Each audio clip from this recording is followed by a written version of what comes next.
Hi everyone, in this video I'm going to show you how to make DIY cork earrings. Cork earrings are just so popular right now. I just got back from a holiday gift show, a holiday mart, and I saw the cork earrings everywhere. And I've made them before, but I have not done a blog post on them. So I did decide I was going to do several blog posts using cork. Now I got back from the show that day, this was a few weeks ago, and I immediately got online and started looking at all kinds of corks and cork sheets. And what you'll find is a lot of them have different thicknesses. If you look at the back of this one, it's kind of a canvas back.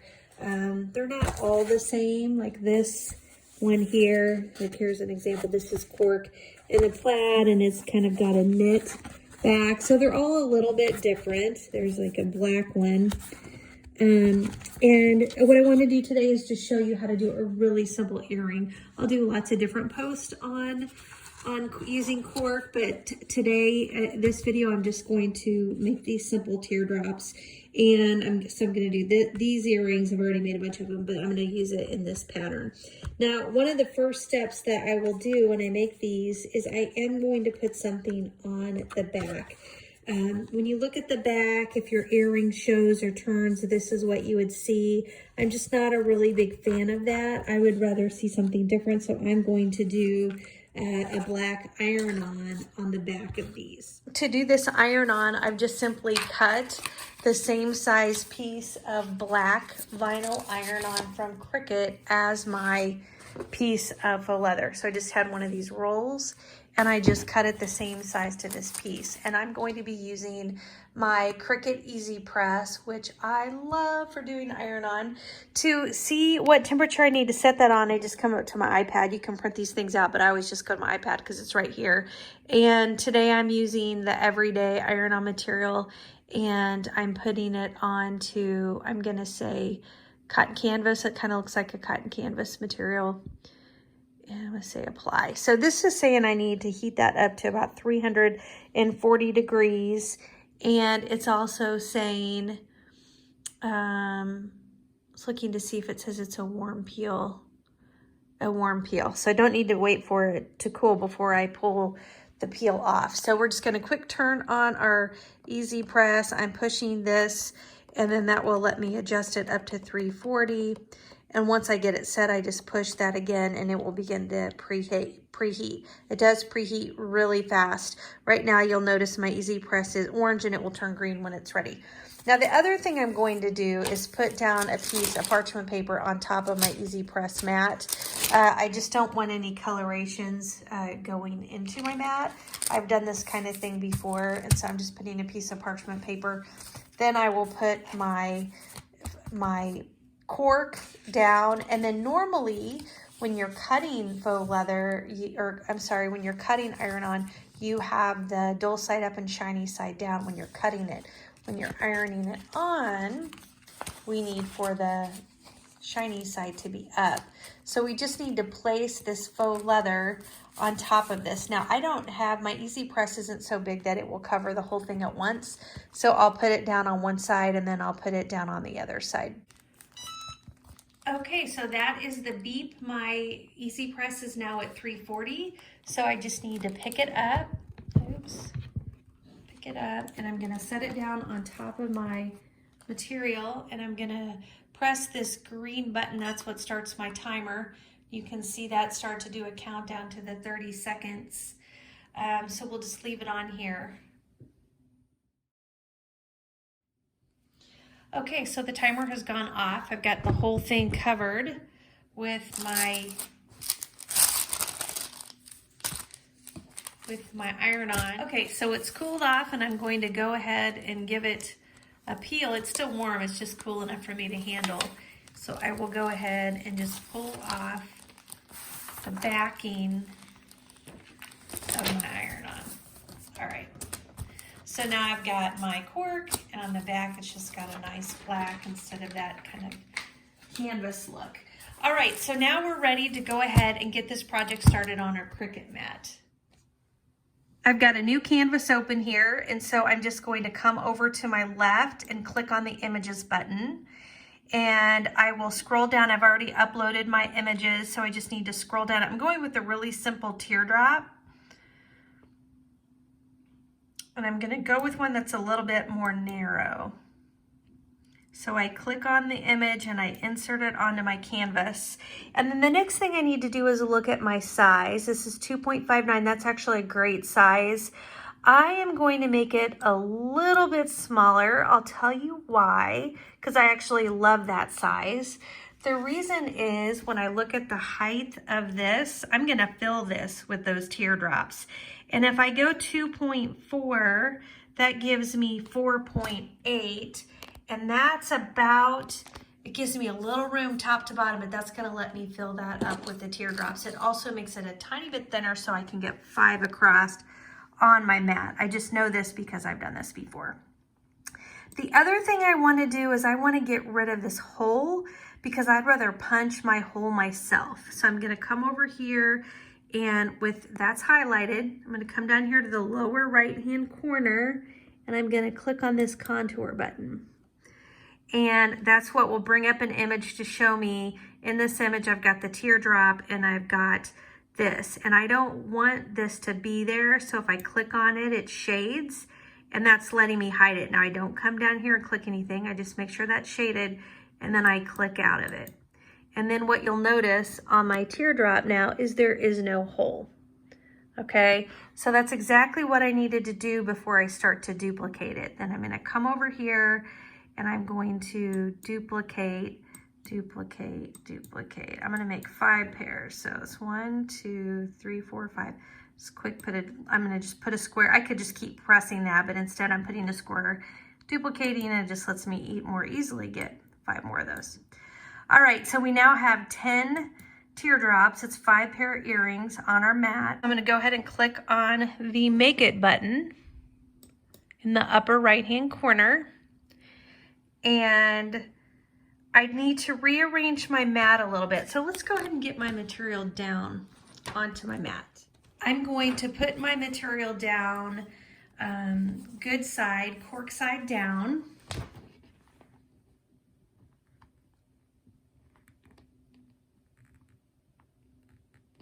And the reason we need to do this is I just want to make sure wherever I have these teardrops, I actually have cork, because right now this is set to a 12 by 12 paper.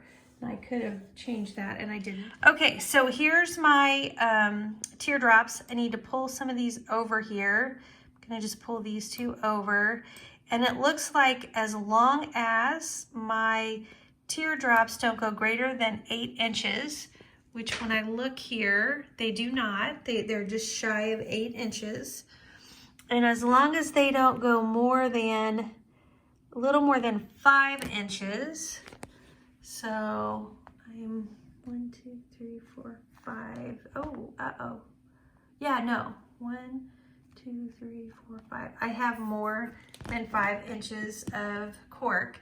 So I think I'm gonna be okay. This looks like this is set good.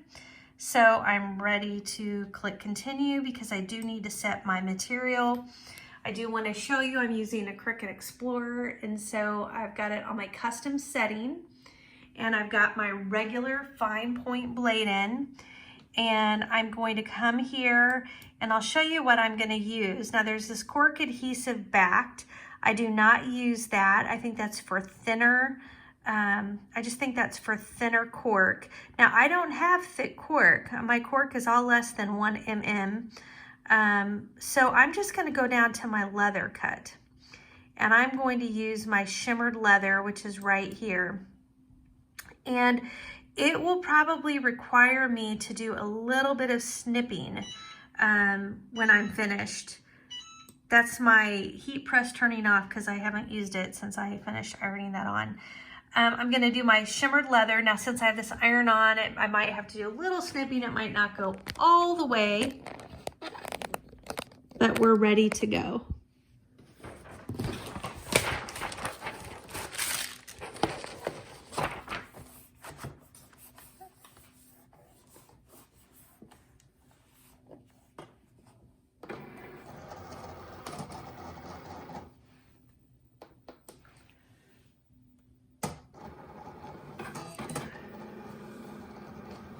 For those of you that are new to my channel, I'm so glad that you found me today. I hope you find the video to be helpful. As any of you are watching the video and you do find something useful, I'd really appreciate it if you take just a second and tap that like button. I'm pretty new at doing these YouTube videos, and I promise I'll get better as I go. But if you like it, it does kind of help me. And if you think this kind of video is something that you might be interested in watching, anything from DIY earrings, which I know right now I'm doing a lot of them because I've got a lot of different projects going on, to DIY holiday type of videos and party planning, go ahead and tap that subscribe button. And if you do tap the bell, you'll get notifications anytime I publish something new. So again, I'm using the Cricut Explorer with the regular Cricut blade. I'm realizing as this cuts, I really should have checked my blade before I did this cut. I've been cutting a lot of earrings today and over the last few days. And it's really important before you do a cut, especially one like this where you are doing so many cuts, that your blade is nice and clean. And so you can just open up this gray housing right here and you can pull your ultra fine blade right out, and you just push down on this button. And when you push down, you can see if there's any, I'm gonna say felt, a lot of times that's what it is when you're working with faux leather, it's whatever that backing is. And with cork, you can get little particles too up there as well. And so it's just really good as practice to go through and clean that out, I think, after every cut. Now, if you're just doing one pair of earrings, you might not need to do that, but when you're doing a lot over and over, it's really helpful to keep that blade clear. Now, I don't know if you've noticed this cut is going over more than once. I'm pretty sure this setting does 3 cuts onto your faux leather, or in this case, to your faux cork. Now, I have noticed, remember I was checking my line out, this bottom one right here looks like it kind of cut my earring off, so I'm gonna have to, my paper isn't on here completely square, and I'm a little short to the right, and I tell you, I hate it when that happens. So I may have to do a little triage to salvage something out of that cut, because I always hate to waste any of my cork. Now, I will link up in my video, if you look down in the details section. If you don't know where that's at, just click on like that triangle to the right of the title. If you click on that, you will find all the details of the video, and I will link to my blog post, and it will show you where I get all my materials, including my corks. All right, so let's see how we did. I always get a little nervous, and with the corks, they're all a little bit different thickness. Now, I won't be surprised if I pick this up and nothing comes out. So, oh, but it stayed right on. Oh, this is good news for us. Look at this. So really, those are nice, clean cuts. Really nice, clean cuts. Very happy with that. Look at that. This is just awesome. Okay, so everything's beautiful except for my one over here where I didn't have enough on the paper, which, I hate that. But I think I already know what I'm gonna do with that, and I'll just share that because I'm sure that will happen to you at some point. Looks like this one, I said I had all nice cuts. This one did stick to it. See how there's that teeny tiny little point. So I'm just gonna come in, and when that happens, I'll just cut it in one direction because you really don't want to mess up the point. So I'll just keep cutting that way, and then it's really on the back side of this cork that was stuck. Okay, those are really, really cute. So I do want to caution you when it comes to, oh, and I should show you real quick. Here's the back. So remember how we put the iron on? That's what the back looks like. So I'm gonna look here and see, here's what it was before. So here's your earring, right? And then if it kind of turns and people see the back, they either see the canvas or they see, like, in this case, I did the black iron on.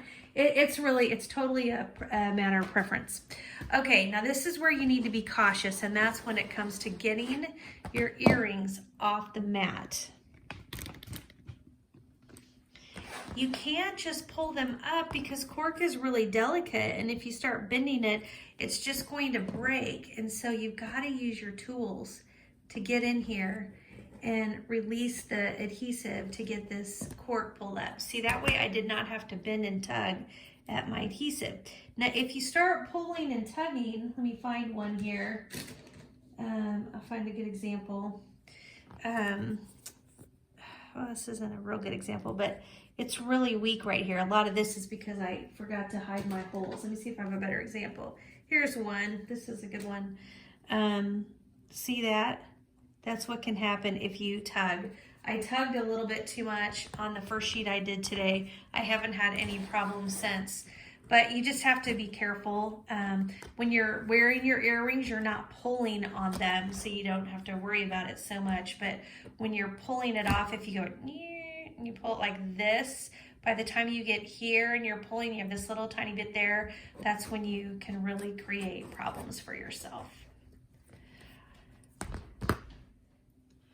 Okay, so I've gotten my earrings out. You'll notice I've got 4 pair here, and that's because, remember, one of these cut really short. So what I'm gonna do with this pair is I will cut them to here, because I can use it to there. I will, you know, hang it like normal, and then I will get a bottom piece, which will probably be black, and I'll put jump rings and I'll do a split earring. It's something to salvage some of it. You know, won't salvage everything, but it will let me salvage some of this earring. All right, so next thing we need to do is we need to poke our holes. And when I'm doing that, I like to have my 2 earrings on top of each other so they're placed the same way. If I'm doing a lot of earrings, I kind of like to match them up. Like these 2 are both pretty dark. These 2 look pretty good together.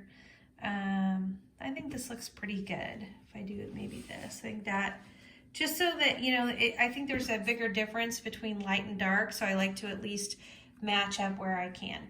All right, so let's put one on top of the other, and I just really make sure I have them lined up together. And then I use my leather punch, and see here.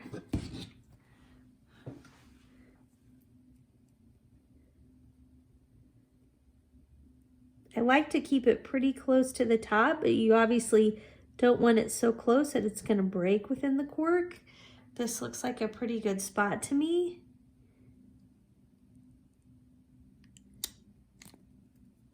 And there we go. All right, so I have punched my earrings. Now I am using a little bit different earring than I normally use, and I'm not going to use any jump rings, or maybe I'll do one set of jump rings just to show you. But I like this because with this earring, I think it's fun if it doesn't have a lot of dangles. So I just have to poke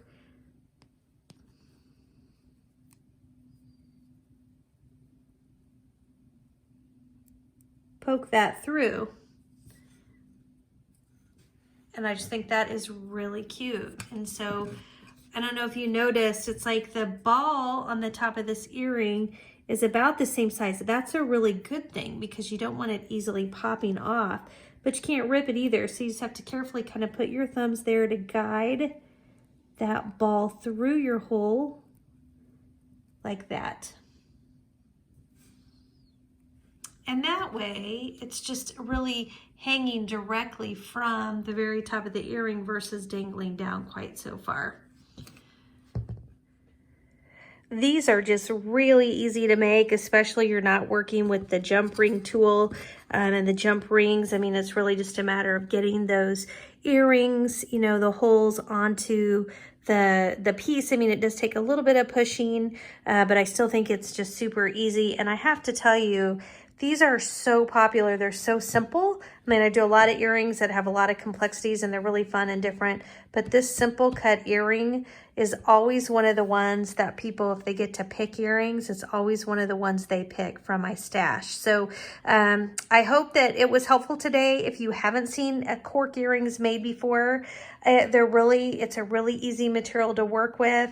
Just make sure you're working with the right thickness. Again, I'll link to these materials so you'll know where I got these. And I'm just sticking to under a 1 mm thickness when I'm doing it. Thanks so much, everybody.